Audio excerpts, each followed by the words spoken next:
Chapter 15. The Secret of Success in Public Speaking. As to how my address at Atlanta was received by the audience in the exposition building, I think I prefer to let Mr. James Creelman, the noted war correspondent, tell. Mr. Creelman was present and telegraphed the following account to the New York World. Atlanta, September 18th. While President Cleveland was waiting at Gray Gables today to send the electric spark that started the machinery of the Atlanta Exposition, a Negro Moses stood before a great audience of white people and delivered an oration that marks a new epoch in the history of the South, and a body of Negro troops marched in a procession with the citizen soldiery of Georgia and Louisiana. The whole city is thrilling tonight with a realization of the extraordinary significance of these two unprecedented events. Nothing has happened since Henry Grady's immortal speech before the New England Society in New York that indicates so profoundly the spirit of the New South, except, perhaps, the opening of the exposition itself. When Professor Booker T. Washington, principal of an industrial school for colored people in Tuskegee, Alabama, stood on the platform of the auditorium with the sun shining over the heads of his auditors into his eyes, and with his whole face lit up with the fire of prophecy, Clark Howell, the successor of Henry Grady, said to me, "That man's speech is the beginning of a moral revolution in America." It is the first time that a Negro has made a speech in the South on any important occasion before an audience composed of white men and women. It electrified the audience, and the response was as if it had come from the throat of a whirlwind. Mrs. Thompson had hardly taken her seat when all eyes were turned on a tall, tawny Negro sitting in the front row of the platform. It was Professor Booker T. Washington, president of the Tuskegee, Alabama, Normal and Industrial Institute, who must rank from this time forth as the foremost man of his race in America. Gilmore's band played the Star-Spangled Banner, and the audience cheered. The tune changed to Dixie, and the audience roared with shrill hi-yees. Again, the music changed, this time to Yankee Doodle, and the clamor lessened. All this time, the eyes of the thousands present looked straight at the Negro orator. A strange thing was to happen. A black man was to speak for his people, with none to interrupt him. As Professor Washington strode to the edge of the stage, the low descending sun shot fiery rays through the windows into his face. A great should greeted him. He turned his head to avoid the blinding light and moved about the platform for relief. Then he turned his wonderful countenance to the sun without a blink of the eyelids and began to talk. There was a remarkable figure, tall, bony, straight as a Sioux chief, high forehead, straight nose, heavy jaws, and strong, determined mouth, with big white teeth, piercing eyes, and a commanding manner. The sinews stood out on his bronzed neck, and his muscular right arm swung high in the air, with a lead pencil grasped in the clenched brown fist. His big feet were planted squarely, with the heels together and the toes turned out. His voice rang out clear and true, and he paused impressively as he made each point. Within 10 minutes, the multitude was in an uproar of enthusiasm. Handkerchiefs were waved, canes were flourished, hats were tossed in the air. The fairest women of Georgia stood up and cheered. It was as if the orator had bewitched them. And when he held his dusky hand high above his head, with the fingers stretched wide apart, and said to the white people of the South on behalf of his race, "In all things that are purely social we can be as separate as the fingers, yet one as the hand in all things essential to mutual progress." The great wave of sound dashed itself against the walls, and the whole audience was on its feet in a delirium of applause, and I, though at that moment of the night when Henry Grady stood among the curling wreaths of tobacco smoke in Delmonico's banquet hall and said, I am a cavalier among Roundheads. I have heard the great orators of many countries, but not even Gladstone himself could have pleaded a cause with more consummate power than did this angular Negro, standing in a nimbus of sunshine, surrounded by the men who once fought to keep his race in bondage. The roar might swell ever so high, but the expression of his earnest face never changed. A ragged ebony giant squatted on the floor in one of the aisles, watched the order with burning eyes and tremulous face until the supreme burst of applause came, and then the tears ran down his face. Most of the Negroes in the audience were crying, perhaps without knowing just why. At the close of the speech, Governor Bullock rushed across the stage and seized the orator's hand. Another shout greeted this demonstration, and for a few minutes the two men stood facing each other, hand in hand. So far as I could spare the time from the immediate work at Tuskegee after my Atlanta address, I accepted some of the invitations to speak in public which came to me, especially those that would take me into territory where I thought it would pay to plead the cause of my race. But I always did this with the understanding that I was to be free to talk about my life work and the needs of my people.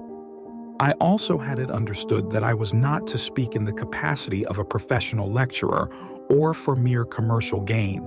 In my efforts on the public platform, I never have been able to understand why people come to hear me speak. This question I never can rid myself of, time and time again, as I have stood in the street in front of a building and have seen men and women passing in large numbers into the audience room where I was to speak. I have felt ashamed that I should be the case of people, as it seemed to me, wasting a valuable hour of time. Some years ago, I was to deliver an address before a literary society in Madison, Wisconsin. An hour before the time set for me to speak, a fierce snowstorm began and continued for several hours. I made up my mind that there would be no audience and that I should not have to speak, but as a matter of duty, I went to the church and found it packed with people. The surprise gave me a shock that I did not recover from during the whole evening. People often ask me if I feel nervous before speaking, or else they suggest that, since I speak so often, they suppose that I get used to it. In answer to this question, I have to say that I always suffer intensely from nervousness before speaking. More than once, just before I was to make an important address, this nervous strain has been so great that I have resolved never again to speak in public. I not only feel nervous before speaking, but after I have finished, I usually feel a sense of regret, because it seems to me as if I had left out of my address the main thing and the beset thing that I had meant to say. There is a great compensation, though, for this preliminary nervous suffering that comes to me after I have been speaking for about 10 minutes and have come to feel that I have really mastered my audience, and that we have gotten into full and complete sympathy with each other. It seems to me that there is rarely such a combination of mental and physical delight in any effort as that which comes to a public speaker when he feels that he has a great audience completely within his control. There is a thread of sympathy and oneness that connects a public speaker with his audience that is just as strong as though it was something tangible and visible. If in an audience of 1,000 people there is one person who's not in sympathy with my views, or is inclined to be doubtful, cold, or critical, I can pick him out. When I have found him, I usually go straight at him, and it is a great satisfaction to watch the process of his thawing out. I find that the most effective medicine for such individuals is administered at first in the form of a story, although I never tell an anecdote simply for the sake of telling one. That kind of thing, I think, is empty and hollow, and an audience soon finds it out. I believe that one always does himself and his audience an injustice when he speaks merely for the sake of speaking. I do not believe that one should speak unless, deep down in his heart, he feel convinced that he has a message to deliver. When one feels from the bottom of his feet to the top of his head that he has something to say that is going to help some individual or some cause, then let him say it. And in delivering his message, I do not believe that many of the artificial rules of elocution can, under such circumstances, help him very much. Although there are certain things, such as pauses, breathing, and pitch of voice, that are very important, none of these can take the place of soul in an address. When I have an address to deliver, I like to forget all about the rules of the proper use of the English language and all about rhetoric and that sort of thing. And I like to make the audience forget all about these things too. Nothing tends to throw me off my balance so quickly when I am speaking as to have someone leave the room. To prevent this, I make up my mind as a rule that I will try to make my address so interesting, will try to state so many interesting facts one after another that no one can leave. The average audience, I have come to believe, wants facts rather than generalities or sermonizing. Most people, I think, are able to draw proper conclusions if they are given the facts in an interesting form on which to base them. As to the kind of audience that I like best to talk to, I would put at the top of the list an organization of strong, wide-awake businessmen, such, for example, as is found in Boston, New York, Chicago, and Buffalo. I have found no other audience so quick to see a point and so responsive. Within the last few years, I have had the privilege of speaking before many of the leading organizations of this kind in the large cities of the United States. The best time to get hold of an organization of businessmen is after a good dinner, although I think that one of the worst instruments of torture that was ever invented is the custom which makes it necessary for a speaker to sit through a 14-course dinner every minute of the time feeling sure that his speech is going to prove a dismal failure and disappointment. I rarely take part in one of these long dinners that I do not wish that I could put myself back in the little cabin where I was a slave boy, and again go through the experience there, one that I shall never forget, of getting molasses to eat once a week from the big house. Our usual diet on the plantation was cornbread and pork, but on Sunday morning my mother was permitted to bring down a little molasses from the big house for her 3 children. And when it was received, how I did wish that every day was Sunday. I would get my tin plate and hold it up for the sweet morsel, but I would always shut my eyes while the molasses was being poured out into the plate, with the hope that when I opened them, I would be surprised to see how much I had got. When I opened my eyes, I would tip the plate in one direction and another, so as to make the molasses spread all over it, in the full belief that there would be more of it and that would last longer if spread out in this way. So strong are my childish impressions of those Sunday morning feasts, that it would be pretty hard for anyone to convince me that there is not more molasses on a plate when it is spread all over the plat than when it occupies a little corner, if there is a corner in a plate. At any rate, I have never believed in cornering syrup. My share of the syrup was usually about 2 tablespoonfuls, and those 2 spoonfuls of molasses were much more enjoyable to me than is a 14-course dinner after which I am to speak. Next to a company of businessmen, I prefer to speak to an audience of Southern people of either race, together or taken separately. Their enthusiasm and responsiveness are a constant delight. The amens and that's the truth that come spontaneously from the colored individuals are calculated to spur any speaker on his best efforts. I think that next in order of preference I would place a college audience.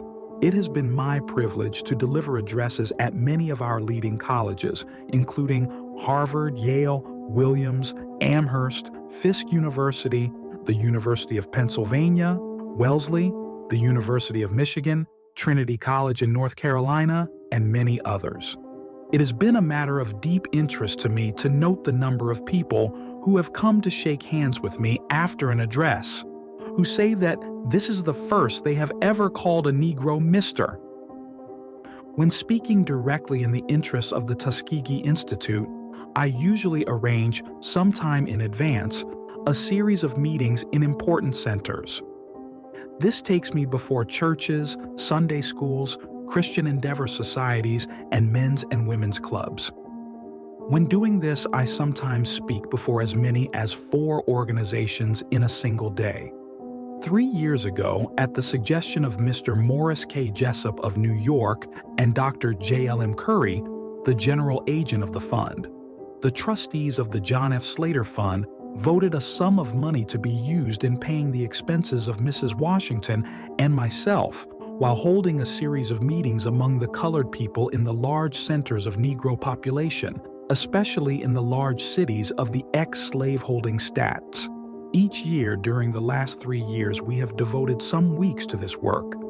The plan that we have followed has been for me to speak in the morning to the ministers, teachers, and professional men. In the afternoon, Mrs. Washington would speak to the women alone, and in the evening, I spoke to a large mass meeting. In almost every case, the meetings have been attended not only by the colored people in large numbers, but by the white people. In Chattanooga, Tennessee, for example, there was present at the mass meeting an audience of not less than 3,000 persons, and I was informed that 800 of these were white. I have done no work that I really enjoyed more than this, or that I think has accomplished more good. These meetings have given Mrs. Washington and myself an opportunity to get firsthand accurate information as to the real condition of the race by seeing the people in their homes, their churches, their Sunday schools, and their places of work, as well as in the prisons and dens of crime. These meetings also gave us an opportunity to see the relations that exist between the races. I never feel so hopeful about the race as I do after being engaged in a series of these meetings. I know that on such occasions there is much that comes to the surface that is superficial and deceptive, but I have had experience enough not to be deceived by signs and fleeting enthusiasms. I have taken pains to go to the bottom of things and get facts in a cold, business-like manner. I have seen the statement made lately by one who claims to know what he is talking about, that taking the whole Negro race into account, 90% of the Negro women are not virtuous. There never was a baser falsehood uttered concerning a race, or a statement made that was less capable of being proved by actual facts. No one can come into contact with the race for 20 years, as I have done in the heart of the South, without being convinced that the race in constantly making slow but sure progress materially, educationally, and morally. One might take up the life of the worst element in New York City, for example, and prove almost anything he wanted to prove concerning the white man, but all will agree that this is not a fair test. Early in the year 1897, I received a letter inviting me to deliver an address at the dedication of the Robert Gould Shaw Monument in Boston. I accepted the invitation. It is not necessary for me, I am sure, to explain who Robert Gould Shaw was and what he did. The monument to his memory stands near the head of the Boston Common, facing the State House. It is counted to be the most perfect piece of art of the kind to be found in the country. The exercises connected with the dedication were held in Music Hall in Boston, and the Great Hall was packed from top to bottom with one of the most distinguished audiences that ever assembled in the city. Among those present, there were more persons representing the famous old anti-slavery element than it is likely will ever be brought together in the country again. The late Honorable Roger Wolcott, the governor of Massachusetts, was the presiding officer, and on the platform with him were many other officials and hundreds of distinguished men. A report of the meeting, which appeared in the Boston transcript, will describe it better than any words of mine could do. The core and kernel of yesterday's great noon meeting in honor of the Brotherhood of Man in Music Hall was the superb address of the Negro president of Tuskegee. Booker T. Washington received his Harvard Master's last June, the first of his race, said Governor Wolcott, to receive an honorary degree from the oldest university in the land, and this for the wise leadership of his people. When Mr. Washington rose in the flag-filled, enthusiasm-warmed, patriotic and glowing atmosphere of Music Hall, people felt keenly that here was the civic justification of the old abolition spirit of Massachusetts. In his person, the proof of her ancient and indomitable faith. In his strong and thought and rich oratory, the crown and glory of the old war days of suffering and strife. The scene was full of historic beauty and deep significance. Cold. Boston was alive with the fire that is always hot in her heart for righteousness and truth. Rows and rows of people who are seldom seen at any public function, whole families of those who are certain to be out of town on a holiday, crowded the place to overflowing. The city was at her birthright feed in the persons of hundreds of her best citizens, men and women whose names and lives stand for the virtues that make for honorable civic pride. Battle music had filled the air.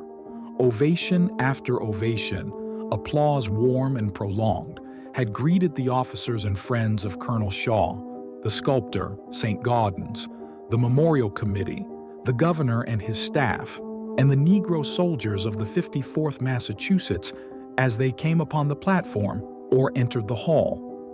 Colonel Henry Lee, of Governor Andrews' old staff, had made a noble, simple presentation speech for the committee, paying tribute to Mr. John M. Forbes, in whose stead he served. Governor Wolcott had made his short, memorable speech saying, "Fort Wagner marked an epoch in the history of a race and called it into manhood." Mayor Quincy had received the monument for the city of Boston. The story of Colonel Shaw and his Black Regiment had been told in gallant words, and then, after the singing of "Mine eyes have seen the glory" of the coming of the Lord, Booker Washington arose. It was, of course, just the moment for him. The multitude, shaken out of its usual symphony concert calm, quivered with an excitement that was not suppressed. A dozen times it had sprung to its feet to cheer and wave and hurrah as one person, when this man of culture and voice and power as well as a dark skin began and uttered the names of Stearns and of Andrew, feeling began to mount. You could see tears glisten in the eyes of soldiers and civilians. When the orator turned to the colored soldiers on the platform, to the color bearer of Fort Wagner, who smilingly bore still the flag he had never lowered even when wounded, and said, "To you, to the scarred and scattered remnants of the 50-fouther, who, with empty sleeve and wanting leg, have honored this occasion with your presence. To you, your commander is not dead. Though Boston erected no monument and history recorded no story, in you and in the loyal race which you represent, Robert Gould Shaw would have a monument which time could not wear away." Then came the climax of the emotion of the day and the hour. It was Roger Wolcott, as well as the governor of Massachusetts, the individual representative of the people's sympathy, as well as the chief magistrate, who had sprung first to his feet and cried, "3 cheers to Booker T. Washington." Among those on the platform was Sergeant William H. Kearney, of New Bedford, Massachusetts, the brave colored officer who was the color bearer at Fort Wagner and held the American flag. In spite of the fact that a large part of his regiment was killed, he escaped and exclaimed after the battle was over, "The old flag never touched the ground." This flag Sergeant Kearney held in his hands as he sat on the platform, and when I turned to address the survivors of the colored regiment who were present, and referred to Sergeant Kearney, he rose as if by instinct and raised the flag. It has been my privilege to witness a good man's satisfactory and rather sensational demonstration in connection with some of my public addresses. But in dramatic effect, I have never seen or experienced anything which equaled this. For a number of minutes, the audience seemed to entirely lose control of itself. In the general rejoicing throughout the country which followed the close of the Spanish-American War, peace celebrations were arranged in several of the large cities. I was asked by President William R. Harper of the University of Chicago, who was chairman of the Committee of Invitations for the celebration to be held in the city of Chicago, to deliver one of the addresses at the celebration there.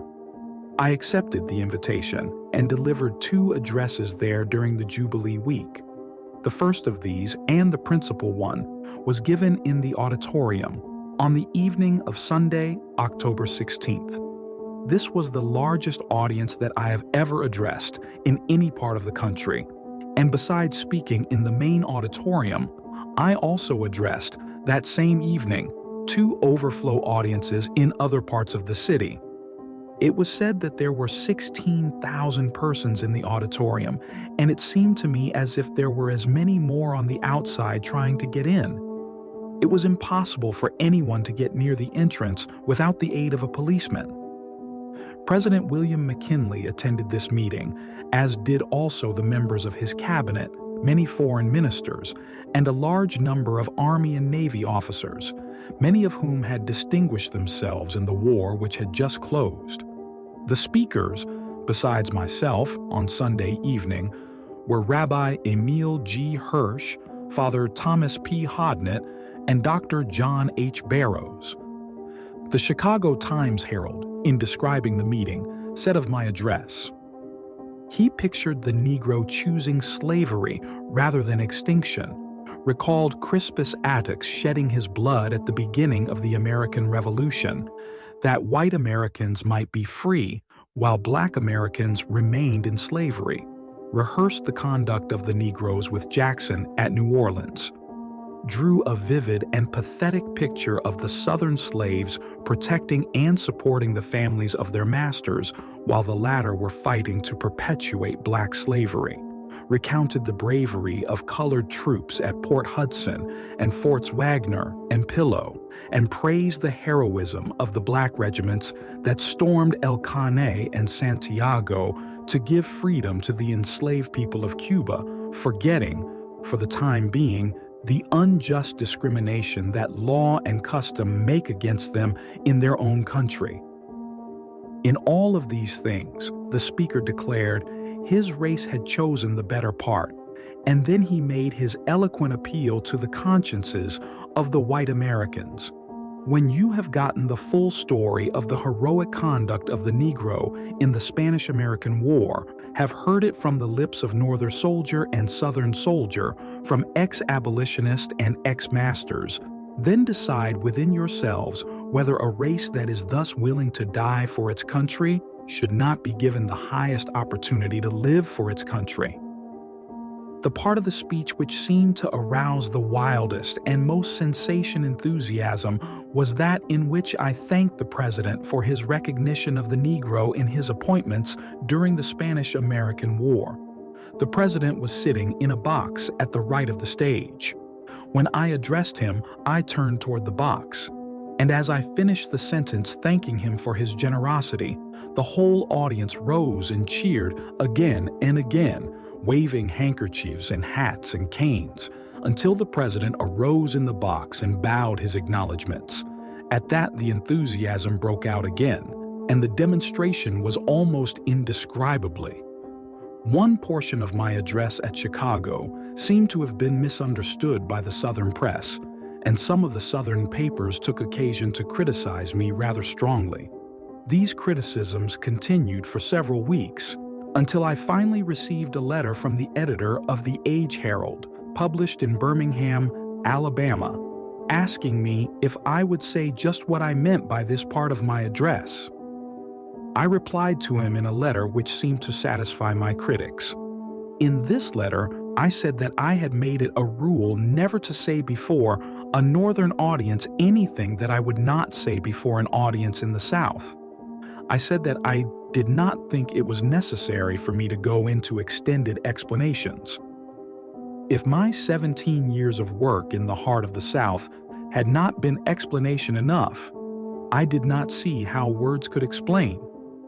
I said that I made the same plea that I had made in my address at Atlanta for the blotting out of the race prejudice in commercial and civil relations. I said that what is termed social recognition was a question which I never discussed, and then I quoted from my Atlanta address what I had said there in regard to that subject. In meeting crowds of people at public gatherings, there is one type of individual that I dread. I mean the crank. I have become so accustomed to these people now that I can pick them out at a distance when I see them elbowing their way up to me. The average crank has a long beard, poorly cared for, a lean, narrow face, and wears a black coat.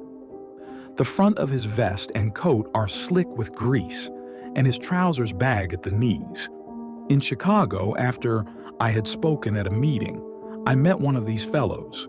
They usually have some process for curing all of the ills of the world at once. This Chicago specimen had a patent process by which he said Indian corn could be kept through a period of 3 or 4 years, and he felt sure that if the Negro race in the South would, as a whole, adopt his process, it would settle the whole race question.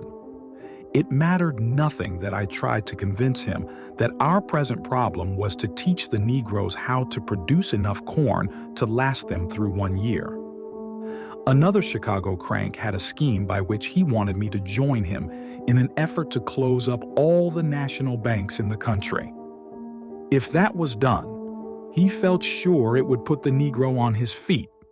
The number of people who stand ready to consume one's time to no purpose is almost countless.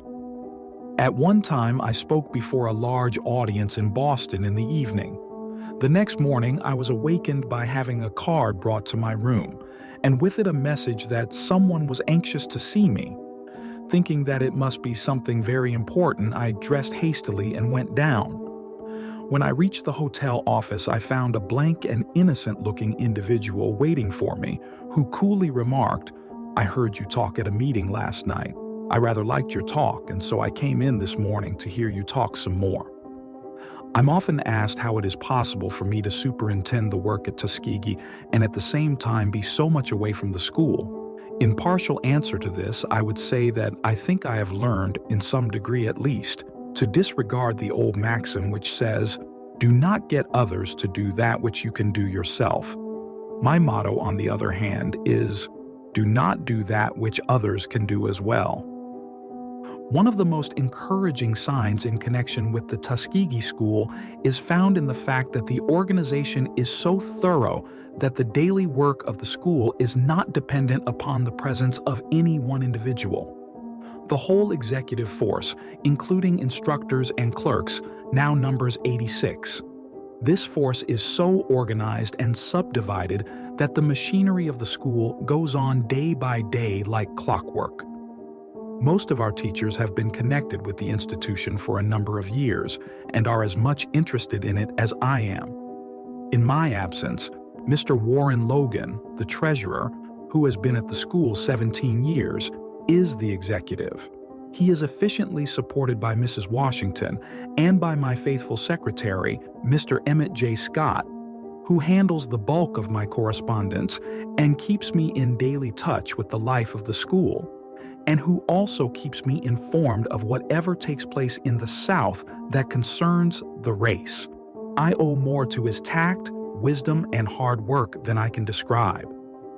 The main executive work of the school, whether I am at Tuskegee or not, centers in what we call the Executive Council. This council meets twice a week and is comprised of the 9 persons who are at the head of the 9 departments of the school. For example, Mrs. B.K. Bruce, the lady principal, the widow of the late ex-Senator Bruce, is a member of the council and represents in it all that pertains to the life of the girls at the school. In addition to the Executive Council, there is a financial committee of 6 that meets every week and decides upon the expenditures for the week. Once a month, and sometimes oftener, there is a general meeting of all the instructors. Aside from these, There are innumerable smaller meetings, such as that of the instructors in the Phelps Hall Bible Training School, or of the instructors in the agricultural department. In order that I may keep in constant touch with the life of the institution, I have a system of reports so arranged that a record of the school's work reaches me every day in the year, no matter in what part of the country I am. I know by these reports even what students are excused from school and why they are excused, whether for reasons of ill health or otherwise. Through the medium of these reports, I know each day what the income of the school in money is. I know how many gallons of milk and how many pounds of butter come from the dairy, what the bill of fare for the teachers and students is, whether a certain kind of meat was boiled or baked, and whether certain vegetables served in the dining room were brought from a store or procured from our own farm. Human nature I find to be very much the same the world over, and it is sometimes not hard to yield to the temptation to go to a barrel of rice that has come from the store, with the grain all prepared to go into the pot, rather than to take the time and trouble to go to the field and dig and wash one's own sweet potatoes, which might be prepared in a manner to take the place of the rice. I'm often asked how, in the midst of so much work, a large part of which is before the public, I can find time for any rest or recreation, and what kind of recreation or sports I am fond of. This is rather a difficult question to answer.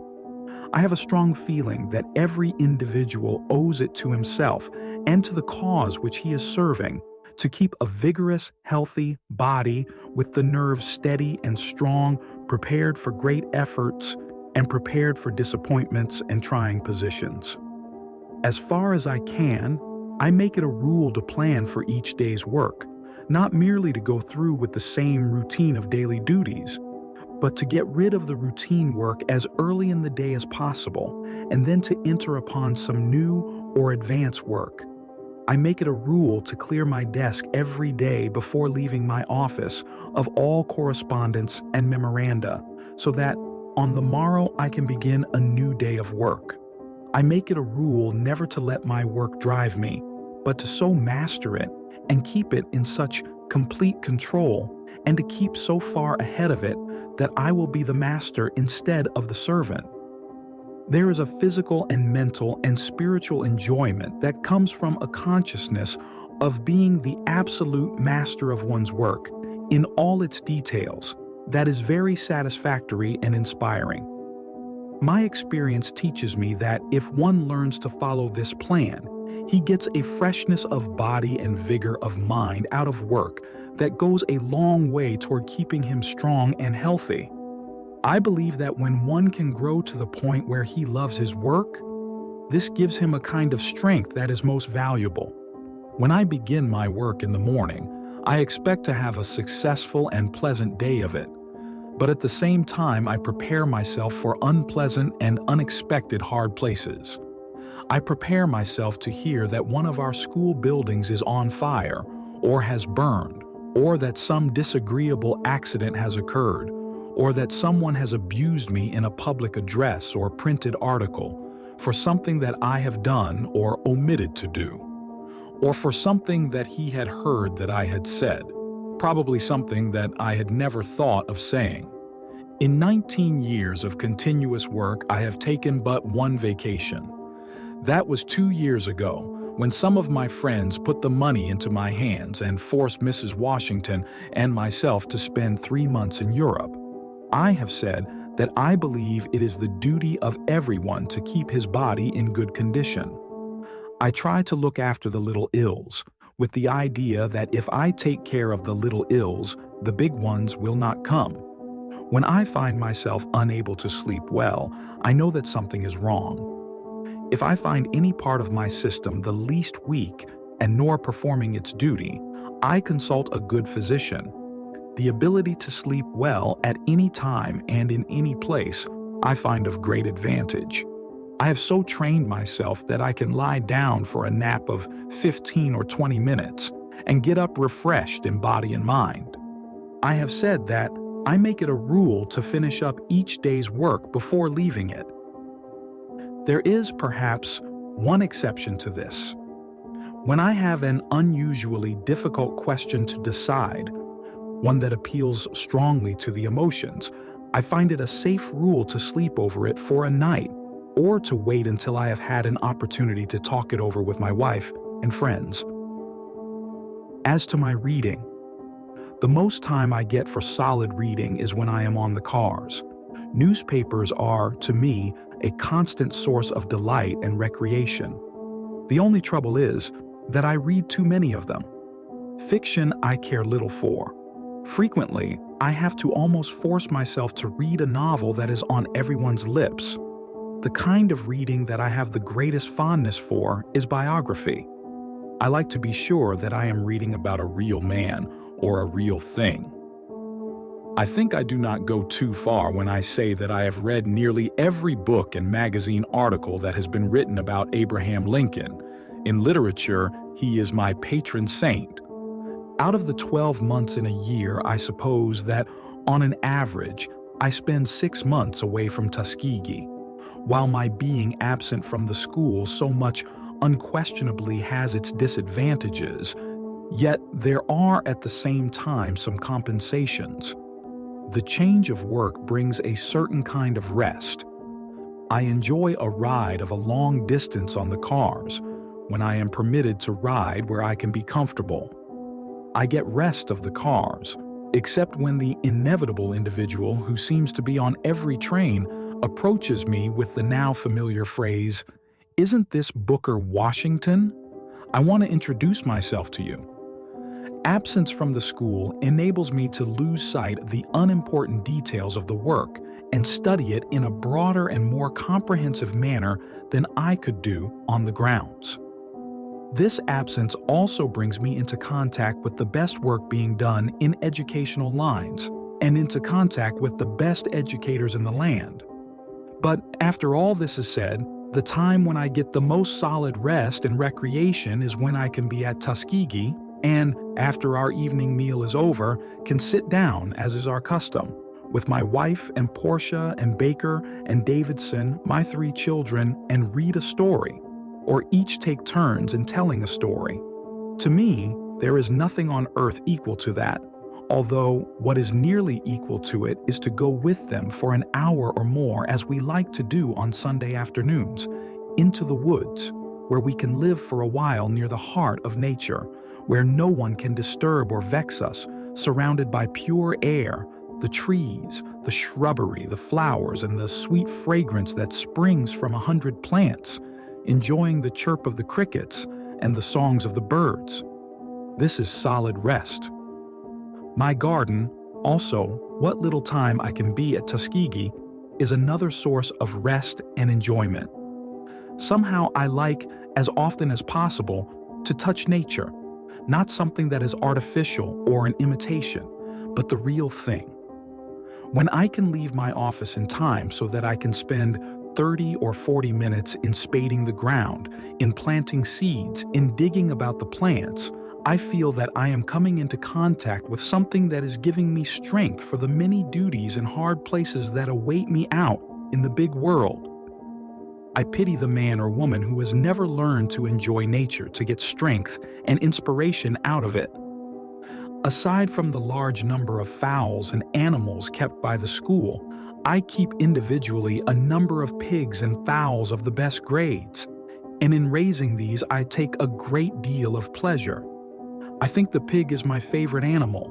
Few things are more satisfactory to me than a high-grade Berkshire or Poland China pig. Games I care little for. I have never seen a game of football. In cards, I do not know one card from another. A game of old-fashioned marbles with my 2 boys, once in a while, is all I care for in this direction.